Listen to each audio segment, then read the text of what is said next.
Vambora, vambora, eu gostei desse movimento. Simbora! Olha lá, vamos para nossa revisão? Tá ligado então? Tudinho certinho? Tá com o material em mãos? Vamos lá para nossa revisão então? Nossa aula é ótimo, né, professora? Aula 9.2. Os reinos dos seres vivos, parte 1, que a gente vai partir já para parte 2. Vambora. Então, dentro do reino Monera, dentro desse conteúdo aqui, Moneras e protistas, os tops, quando a gente fala aí, tanto da saúde quanto do ambiente, eles são importantes. E aí a gente tem algumas características principais e básicas, tá? Preste atenção. Para ser um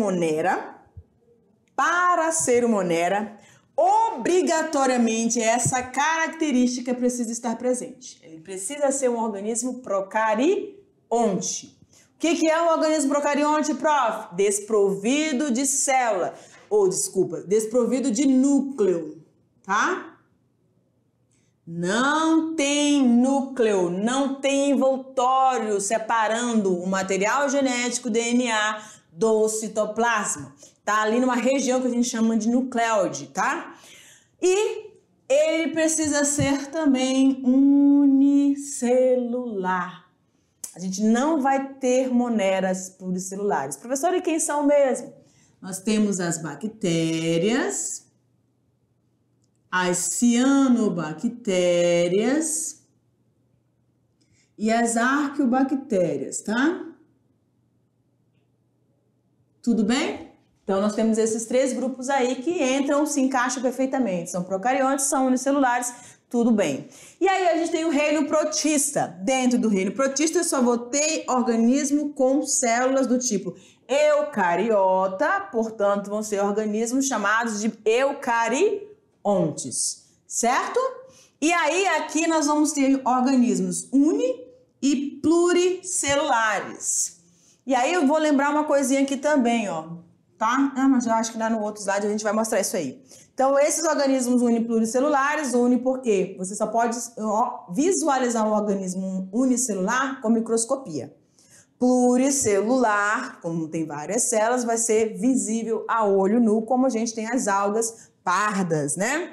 Vamos aqui para o próximo slide, onde você vai ter algumas características importantes. Dentro das moneras, as bactérias, as cianobactérias e as arqueobactérias, que elas são estudadas um pouquinho mais separada, porque elas são bactérias que vivem em lugares muito diferentes dessas outras bactérias, tá? Ou dessas outras moneras.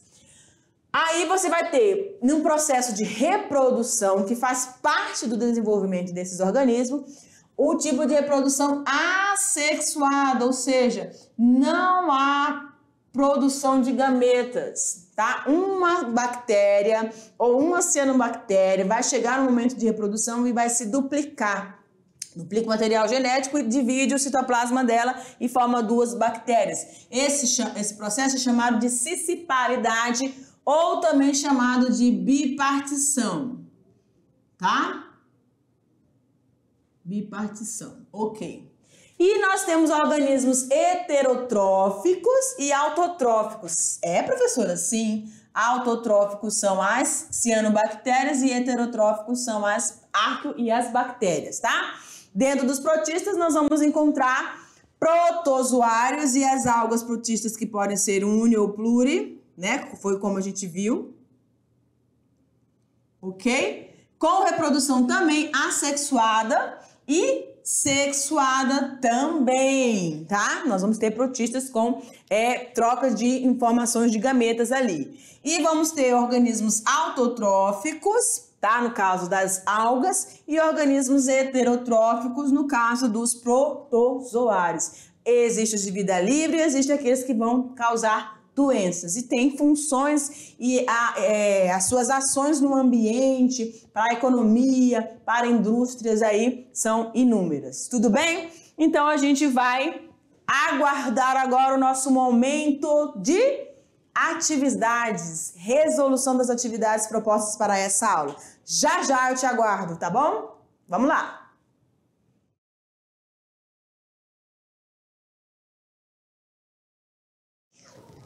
Tudo bem? Tudo tranquilinho? Vamos lá então? Professora Tabita, junto aqui com o nosso Sâmio, né? E nós vamos dar continuidade para fechar, então, essa aula com vocês. Ok? Vamos para a nossa primeira questão para ver o que a gente selecionou para você e ver o que você respondeu. Olha lá. Questão de número 1 diz o seguinte: as bactérias apresentam vários benefícios, tanto para as indústrias, na fixação do nitrogênio, que é importante para o desenvolvimento das plantas, e vários outros setores, tá? Tanto na indústria farmacêutica, enfim. Que ação é realizada por estes organismos e que compõem toda a cadeia alimentar? Durante a aula, olha aqui para mim. Durante a aula, nós comentamos para vocês que tem uma atividade que essas bactérias fazem, tá? Que realizam a ciclagem de matéria. E a gente falou que essa ciclagem de matéria, ela compõe uma cadeia alimentar. E o que seria essa cadeia alimentar, professora? É uma sequência de organismos que envolvem desde aqueles que produzem o seu próprio alimento, por isso são chamados de produtores, no caso as plantas, as algas, né, compondo aí o fitoplâncton, também ali dos protozoários, que realizam o processo fotossintético, tá? Produtores. E também os consumidores, que são os heterótrofos, certo? Então, temos os autótrofos que iniciam, temos os consumidores, que são os heterótrofos, e temos os decompositores. E é justamente no finalzinho que nós vamos ter, então, essas bactérias, tá? Que vão devolver os nutrientes que estão na forma orgânica, transformando isso através das reações químicas, processos de decomposição, fermentação, para novamente as formas inorgânicas. E nessas formas inorgânicas serem absorvidas novamente pelos vegetais e começar todo o ciclo novamente. Tudo bem? Então, olha lá para ver se você conseguiu responder isso aí na sua atividade. Então, o mecanismo ou a ação é o processo de decomposição, onde eles vão realizar juntamente com outro grupo de organismos que a gente vai ver na próxima aula, que é os fungos, ou que são os fungos. Tudo bem, galera? Deixa eu colocar a corzinha azul, que aí vai destacar aqui o que eu for registrar. Tudo bem? Tudo tranquilo? Então, vamos para a próxima? Olha lá. Questão de número 2. Selecione as informações corretas sobre o reino Monera. Então, estamos falando de protistas ainda não. Se liga na questão. Reino Monera, tá? Olha lá. Aqui a gente tem um quadrozinho onde você vai identificar quais fazem parte do reino Monera. Preste atenção. Então, eu vou começar aqui do início. Então, dentro desse reino Monera, eu encontro organismos eucariontes. Eu tenho organismos eucariontes dentro do reino Monera? Ora, professora, eucariontes são aquele grupo de seres vivos que tem a célula eucariota, não é? E aquela célula eucariota que tem um núcleo, não é isso? Então, professora, não posso ter eucariontes no reino Monera, porque eu sei que dentro desse reino eu só vou encontrar organismos procariontes. Onde está a palavrinha procariontes? Dá uma olhada aí para mim. Muito bem, tá aqui, ó. Procariontes. Então, eles fazem parte. Tudo bem, tá tudo certo. Então, eucariontes está descartado aí. Eu tenho dentro do reino Monera organismos unicelulares autotróficos. Organismos unicelulares autotróficos? Sim, professor, eu tenho, porque eu tenho as cianobactérias. E elas são classificadas como autotróficas porque elas têm membranas fotossintéticas que realizam processos de fotossíntese, né? Ou seja, elas conseguem produzir o seu próprio alimento, tá? Então, também vai entrar aqui. Eu não vou riscar muito, que daqui a pouco a gente vai... Então, vou só marcar. Deixa eu colocar aqui, corrigir aqui. Tá? A gente vai só marcar de azulzinho mesmo. Aqui, ó. E aqui eu vou apagar também. Pronto. Só pra... Isso. Vou marcar aqui, ó. Tudo bem? Que depois no final a gente vai aparecer tudo marcadinho. Aí nós temos aqui, ó, camada de peptídeo glicano. Peptídeo glicano é a constituição química da parede celular das bactérias. Bactérias está dentro das moneras? Sim. Então, peptídeo glicano entra também. Classificados quanto à estrutura de locomoção. Uai, a gente viu na aula que existem classificações quanto ao formato e não à estrutura de locomoção. Então, a estrutura de locomoção não entra, ela está associada para o reino protista. Lembra os pseudópodes, os cílios, os flagelos? Pois é, então não vai entrar aqui. Unicelulares heterotróficos. Sim, as bactérias são, né? Unicelulares heterotróficas. Então, também aqui. Decompositoras? E é claro que sim. Eita. Reprodução assexuada por cisparidade também, mas esse aqui é uma característica que também vai aparecer para os protistas, não é? Então, a gente tem essa marcação, olha lá. Aí, unicelulares autotróficos, camada de peptídeo glicano, procariontes, classificação quanto, aliás, unicelulares heterotróficos, classificação quanto à locomoção é para os protistas e não para moneras, decompositoras e também reprodução por cisparidade. A única que vai ficar fora aí é essa classificação de locomoção e eucariontes, que faz parte do reino protista. Tudo bem? Acertou? Muito bem, parabéns para você. Você está afiadíssimo. Vamos seguindo. Questão de número 3. Em relação ao reino protista, qual alternativa apresenta um representante que realiza o processo fotossintético? Tá muito tem, fácil. Vamos lá. Olha lá. Então, você vai marcar aqui, de A a E, uma única opção que vai identificar o representante do reino protista agora, hein? Presta atenção. Presta atenção, porque às vezes você distrai e aí marca errado, tá? Agora é reino protista e não mais monera. Qual é a alternativa que apresenta um representante que realiza o processo fotossintético? Olha, dentro dos protistas, ou do reino protista, nós vamos encontrar os protozoários e as algas, não é? Algas protistas? Beleza. Então, na letra A, você tem paramécio. Paramécio, lá na aula a gente mostrou para vocês, lembra aqueles que tinham cíliozinhos ao longo do corpo? Pois é, era o paramécio, tá? Um animal de vida livre que tá ali, mas então ele não é um protista que realiza fotossíntese, tá bom? Aí nós temos as amebas, certo? A ameba que realiza, eu vou colocar aqui, ó, se locomove por cílios, tá bom? A ameba por pseudópodes, né? Que é pseudópodes mesmo. Que são aquelas membranas, lembra? Aquelas projeções, tá? As cianobactérias. Ô, professora, cianobactéria não é monera? Pois é, né? Ainda bem que você lembrou. Então, se é monera, nem era para estar aqui, porque a gente está falando de protista. Então, já descartei a letra D. E a A e a C também. Aí eu tenho o plasmódio. O plasmódio, ele é um protozoário desprovido de estrutura de locomoção, que é um exemplo aqui, é o nosso da malária, né? Quem provoca a malária. Ele é do tipo plasmódio, tá? Então, não vai encaixar aqui também. A única que está nos restando aí é a letra B. Muito bem. A diatomácea. Ela é uma alga unicelular protista. Tudo bem?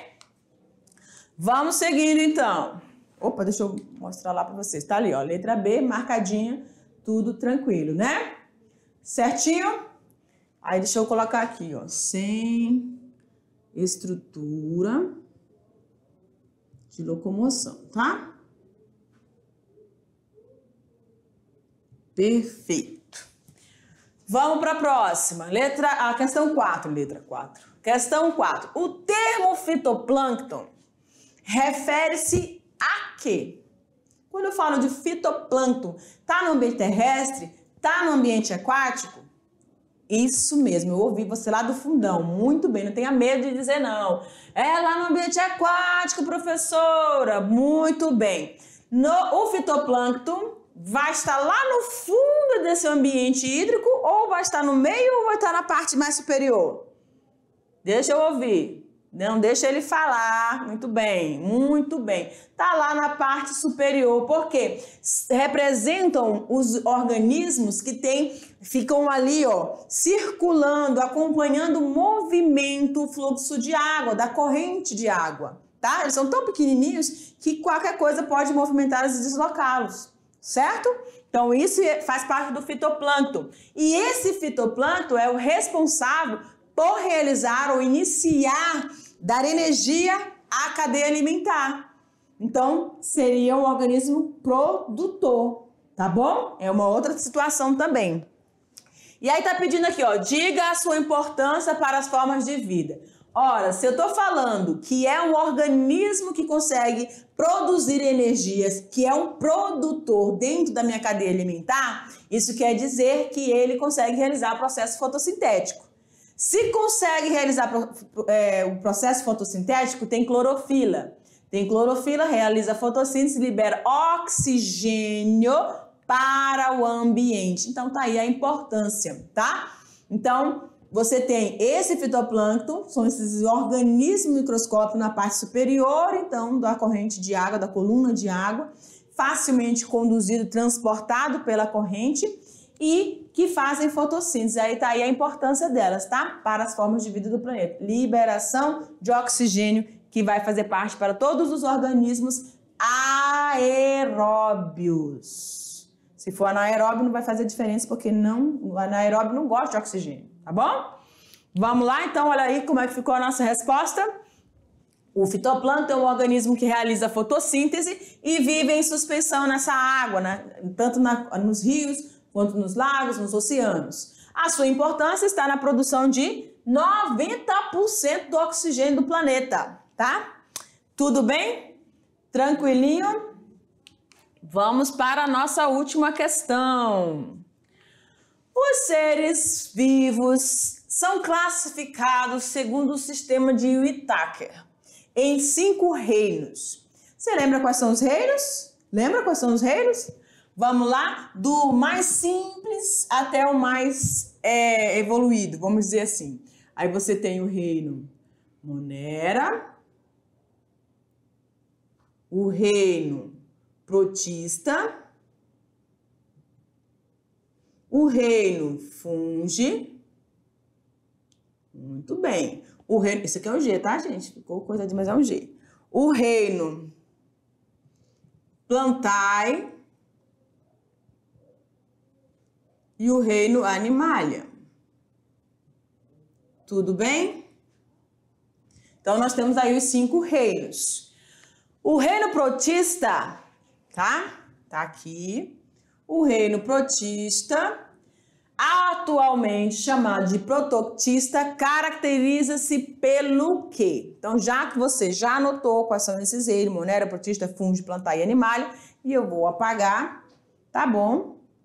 Para que você tenha as alternativas aí. Apagou, apagou, apagou. Tu gostou, né? Vamos lá. Olha lá. Letra A. Englobar apenas organismos heterotróficos e multicelulares. Englobar apenas organismos autotróficos e multicelulares. Galera, o que vai caracterizar esse grupo? Presta atenção. Ela apresenta, os representantes são todos ou apenas heterotróficos? Não. Apenas organismos autotróficos? Também não, porque a gente vai ter os 2 tipos. Apenas organismos heterotróficos e unicelulares? Não. O que vai quebrar essa questão são esses apenas, porque eles vão apresentar tanto organismos quanto multicelulares e vão também possuir organismos autotróficos e heterotróficos. O que quebrou aqui foi esses apenas aqui da vida, tá bom? Então, a nossa resposta correta, letra E. Englobar uma variedade de organismos como seres unicelulares, multicelulares, autotróficos e heterotróficos. E é isso aí, galera. Então, na próxima aula, a gente vai dar continuidade, então, aos próximos reinos. E eu me despeço de vocês com um beijo no coração. Tchau, tchau!